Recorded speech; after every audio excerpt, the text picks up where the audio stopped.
Thomas, bonjour. Tu es maire de Servan et depuis récemment vice-président de Thonon Agglomération. On a pu lire ces derniers jours de nombreux commentaires dans la presse à propos des indemnités des élus de l'agglo. Quel est ton avis sur cette question?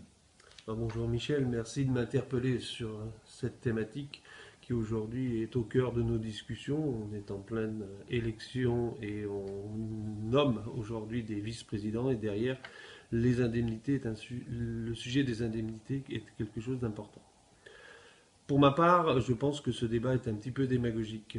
Je pense que la fonction d'élu aujourd'hui est un réel travail et nous avons besoin de personnes qui sont engagés, mais en même temps qui puissent travailler à la hauteur de leur engagement.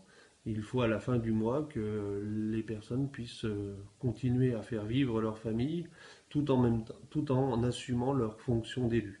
Je prends simplement ma propre position. J'ai pris un engagement il y a quelques années, en 2014, d'être détaché de l'éducation nationale. Je ne reçois plus de salaire de l'éducation nationale.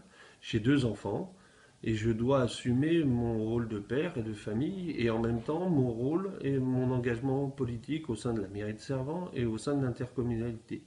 Ce que je demande, c'est pas de rouler sur l'or, c'est de pouvoir simplement compenser le salaire que j'ai perdu et en même temps penser à l'avenir, les cotisations retraite et en même temps les cotisations sécurité sociale.